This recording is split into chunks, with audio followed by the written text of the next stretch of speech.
नमस्कार, स्वागत है आप सभी का एवं उत्तर प्रदेश में। मैं हूं आपके साथ हर्षदा जोशी। आइए नजर डाल लेते हैं इस वक्त की हेडलाइंस पर।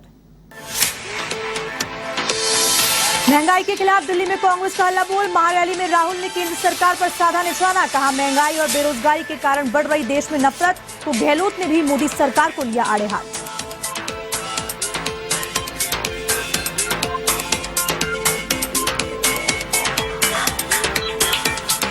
मुख्यमंत्री योगी आदित्यनाथ का रामपुर दौरा। 72 करोड़ की परियोजनाओं का शिलान्यास और लोकार्पण। बाल गृह का किया निरीक्षण, तो वहीं बिजनौर में निर्माणाधीन महात्मा विदुर मेडिकल कॉलेज का किया निरीक्षण।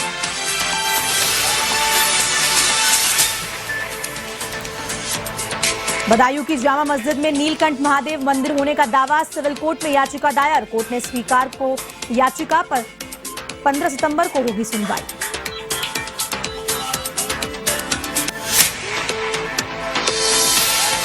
आगरा में मौलाना की शर्मनाक करतूत। 9 साल की मासूम से किया दुष्कर्म। परिजनों ने मस्जिद में किया हंगामा, तो वहीं आरोपी मौलाना की तलाश में जुटी पुलिस।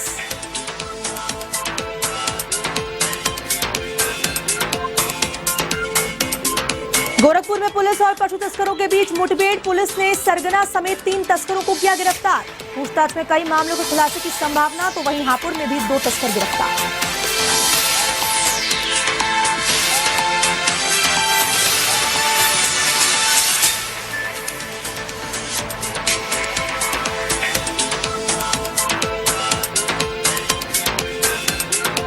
अब खबरें विस्तार से। मुख्यमंत्री योगी आदित्यनाथ रविवार को बिजनौर दौरे पर रहे। इस दौरान सीएम योगी स्वाहेड़ी स्थित निर्माणाधीन महात्मा विदुर मेडिकल कॉलेज पहुंचे। उन्होंने मेडिकल कॉलेज की व्यवस्थाओं का जायजा लिया और साथ ही साथ अधिकारियों को भी आवश्यक दिशा निर्देश दिए।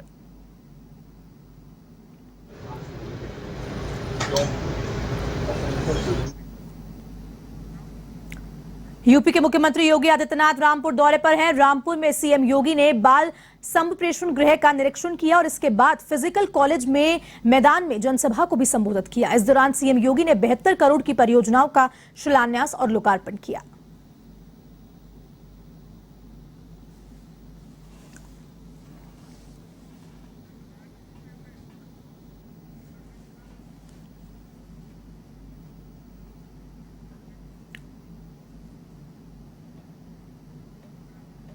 यूपी के डिप्टी सीएम केशव प्रसाद मौर्य रविवार को कौशाम्बी दौरे पर रहे। कौशाम्बी पहुंचते ही डिप्टी सीएम का जगह जगह कार्यकर्ताओं ने जमकर स्वागत किया। मौर्य ने कादीपुर में बन रहे मेडिकल कॉलेज का निरीक्षण किया। निरीक्षण के दौरान जिम्मेदारों को निर्माण कार्यों में गुणवत्ता का ध्यान देने की सख्त हिदायत दी। इसके बाद डिप्टी सीएम कान्हा गौशाला का निरीक्षण किया और गौशाला का निरीक्षण करने के बाद डिप्टी सीएम ने विधि विधान से गौ पूजन भी किया। गाय को चुनरी उड़ाकर उसे माला पहनाई और साथ ही हरा चारा खिलाकर आशीर्वाद दिया।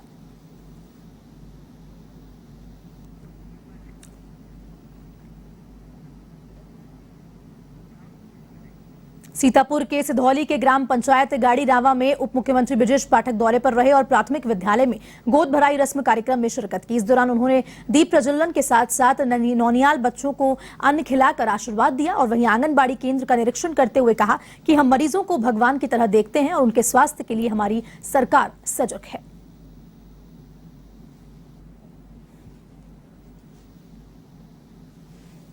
व्यवस्था उच्च कोटि की मिले और पूरे प्रदेश मिले, इसके लिए हमारी सरकार का संकल्प है। और जिस ढंग से यहाँ आंगनबाड़ी केंद्र का हम लोगों ने निरीक्षण किया है, आंगनबाड़ी केंद्र में उपस्थित बच्चों का अन्नप्राशन कार्यक्रम संपन्न हुआ है। सभी बच्चों को शुभकामनाएं देता हूँ और पूरे प्रदेश के जो मरीज हैं वो हमारे भगवान की तरह हैं और सभी मरीजों को उच्च कोटि की चिकित्सा व्यवस्था उपलब्ध कराना हमारी प्राथमिकता में है। हर स्थिति में इसको हम पूरा करें। ज्ञानवापी के बाद अब बदायूं की जामा मस्जिद में नीलकंठ महादेव मंदिर होने का दावा सामने आ पाया है। इसी को लेकर एक याचिका भी सिविल कोर्ट में दायर की गई, जिसे अदालत ने स्वीकार कर लिया है। अदालत ने कहा है कि केस की सुनवाई के लिए 15 सितंबर की तारीख तय की गई है। आपको बता दें कि पिछले दिनों अखिल भारतीय हिंदू महासभा के प्रदेश संयोजक मुकेश पटेल समेत 5 पक्षकारों की ओर से सिविल जज सीनियर डिवीजन बदायूं के न्यायालय में याचिका दायर की गई थी। इसमें जामा मस्जिद को राजा महिपाल का किला और नीलकंठ महादेव का मंदिर होने का दावा किया गया। 840 साल पहले की बनी हुई है, ये हकीकत बात है और ये अल्तमश बादशाह है, उन्होंने बनवाई थी।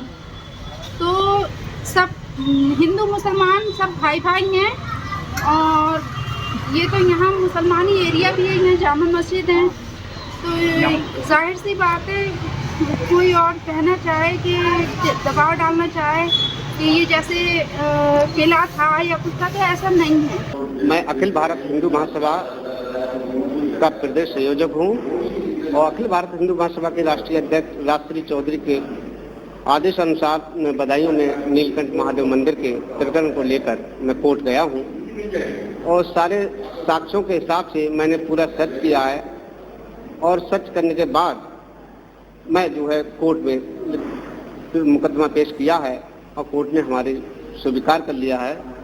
15/9 तारीख पड़ गई है और हमें अपने कानून पर और न्याय पर और अदालत पर हमें पूरा भरोसा है।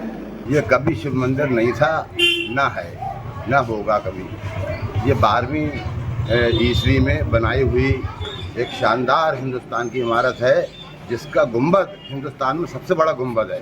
दिल्ली की जामा मस्जिद से 6 इंच बड़ी ज़रूरत रकबे में अपने, लेकिन उसका गुंबद सबसे बड़ा गुंबद है। लिम्का बुक में इसका एंट्री भी मौजूद है। और ये इल्तुतमिश बादशाह जो हमारा गुजरा है, उस बादशाह ने इस मस्जिद को बनाया और अपनी बेटी की पैदाइश पर रज़िया सुल्ताना, जो दुनिया की पहली लेडी शासक थी, उसकी पैदाइश की खुशी में इल्तुतमिश ने इस खाली जगह पर ये जामा मस्जिद बनवाई थी, जो गुलाम वंश की निशानी है। जामा मस्जिद पर प्राचीन काल में नीलकंठ महादेव का मंदिर था और वो समय समय पर मुगल आक्रांताओं द्वारा उसकी प्रकृति को चेंज किया गया और समय अंतराल के उपरांत उस पर मस्जिद बना दी गई। इस प्रकरण में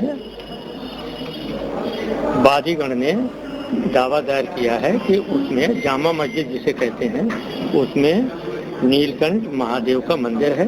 मेरा कहना है ये मंदिर का कोई अस्तित्व ही नहीं है और ना उन्होंने कोई मंदिर के कोई अस्तित्व का कागज़ दाखिल किया है। हमने प्रिलिमिनरी ऑब्जेक्शन कर लिया है कि सूट मेंटेनेबल नहीं है, तो उन्होंने दर्ज तो कर लिया, लेकिन मेंटेनेबिलिटी सुनने के लिए 15/9 तारीख लगा दी है। निर्बल इंडियन शोषित हमारा आम दल के प्रदेश संयोजक और बीजेपी से चौरी चौरा से विधायक ई सरवन निषाद ने अपनी जान को खतरा बताया है। उन्होंने कहा कि उन्हें फंसाने की साजिश जेल से रची जा रही है, इसके पीछे कुछ बाहुबली लोग हो सकते हैं। उन्होंने ये भी बताया कि जेल में बंद कुछ अपराधियों के पास फोन है और विधायक तक एक कॉल रिकॉर्डिंग पहुंची भी है, जिसे पुलिस को सौंप दिया गया है। भाजपा विधायक ने बताया कि फोन करने वाला व्यक्ति अपना नाम धर्मवीर यादव बता रहा है। उसने लहसड़ी निवासी सुधीर साहनी को फोन किया है।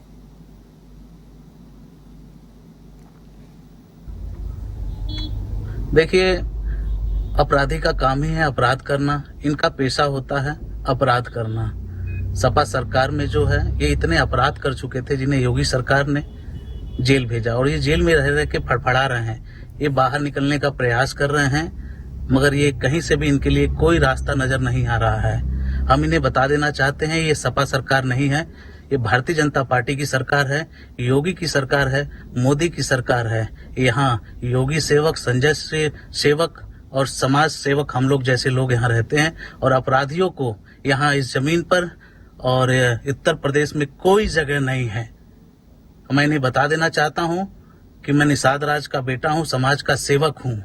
इन धमकियों से और जो ये साजिश रच रहे हैं लोग, जो बैठ के ये बढ़ता हुआ निषादों का जनाधार नहीं देखना चाहते हैं, क्योंकि सपा सरकार ने तो कोई सम्मान नहीं दिया इस समाज को। आज मोदी सरकार में, योगी सरकार में मछुआरों की तरक्की हो रही है, इन्हें सम्मान मिल रहा है।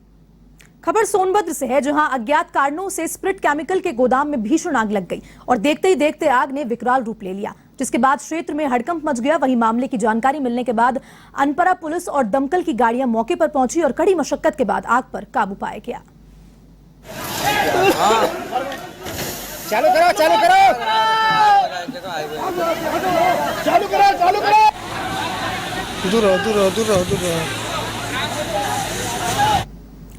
यूपी पुलिस के जवान के द्वारा बुलंदशहर में फांसी लगाकर आत्महत्या करने का मामला सामने आया है। आपको बता दें कि पीएससी के जवान ने अपने पैतृक गांव अनूपशहर में फांसी लगाकर आत्महत्या कर ली। घटना के बाद मृतक जवान के परिवार में कोहराम मचा हुआ है। आत्महत्या करने वाले जवान के बारे में कहा जा रहा है कि वह लंबे समय से किसी बीमारी से ग्रसित चल रहा था, जिसके चलते जवान मानसिक तनाव में था और वहीं पुलिस ने कार्रवाई के बाद मृतक जवान के शव को पोस्टमार्टम के लिए भिजवा दिया है।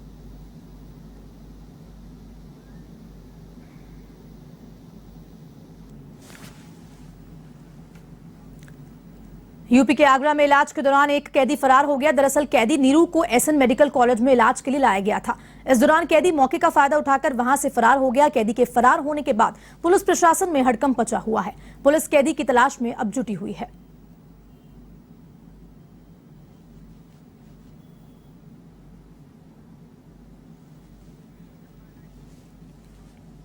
आगरा के शाहगंज थाना क्षेत्र में 9 साल की मासूम से दुष्कर्म का मामला सामने आया है। जानकारी के अनुसार एक मस्जिद के इमाम ने मौके पर फायदा उठाकर मासूम से दुष्कर्म की वारदात को अंजाम दिया। इसके बाद वे फरार हो गया। मासूम ने घटना की जानकारी अपनी मां को दी, जिसके बाद परिजनों ने मस्जिद में जाकर हंगामा किया। सूचना के बाद पुलिस भी मौके पर पहुंची और मासूम का मेडिकल करवाया। वहीं पुलिस ने आरोपी इमाम की तलाश शुरू कर दी है।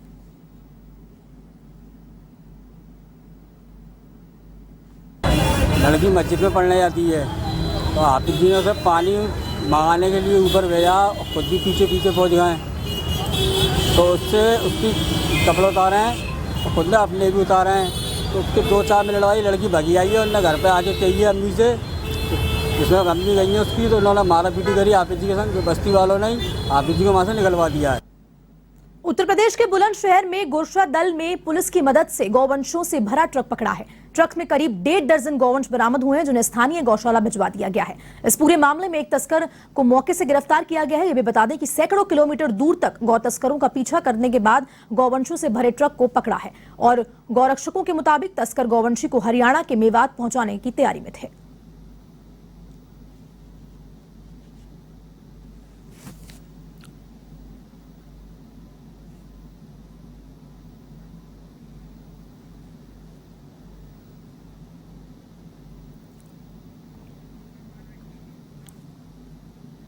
लखनऊ में एक और ट्रैफिक व्यवस्था में सुधार को लेकर पुलिस प्रशासन अब सख्त दिख रहा है, तो वहीं डीसीपी स्वयं सड़कों पर उतरकर जनता को जाम से निजात दिलाने में लगे हुए हैं। वहीं दूसरी ओर चौक पुलिस लापरवाही कर रही है। पुराने लखनऊ के चौक से हैदरगंज जाने वाले फ्लाईओवर ब्रिज के नीचे पुलिस आयुक्त द्वारा नो पार्किंग के बोर्ड पर वाहनों को मल्टी लेवल पार्किंग में खड़ा करने की अपील की गई। इसके बावजूद पाटा नाला चौकी प्रभारी पुलिस आयुक्त के आज्ञा का पालन नहीं करा रहे हैं, जिसके बाद वहां से गुजरने वाले वाहनों को दिक्कतों का सामना करना पड़ता है।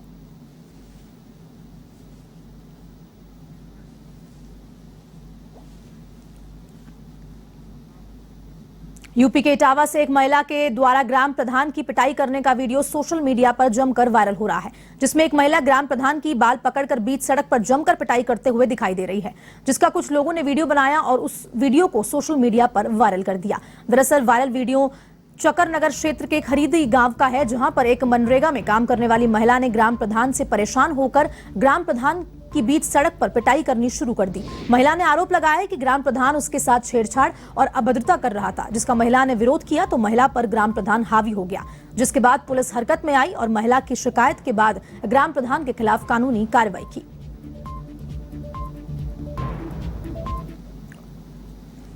क्षेत्र का मामला है, उसमें एक महिला की तहरीर आई थी, अभियोग पंजीकृत कर दिया गया है और उसमें छेड़छाड़ का भी आरोप लगाया है। उसमें 161, 164 के निम्नानुसार बयान कराए जा रहे हैं एवं जो भी एविडेंस आएगा उस पर कार्रवाई की। यूपी के फिरोजाबाद में चोरों ने एक मंदिर को निशाना बनाया है। नारकी थाना क्षेत्र के वजीपुर रोड पर स्थित डूमर बाबा आश्रम में वारदात को अंजाम देते हुए लाखों रुपए के आभूषण और 2 मूर्तियां चोरी कर ले गए। सूचना के बाद पुलिस मौके पर पहुंची और घटनास्थल का जायजा लेकर मामले की जांच करी।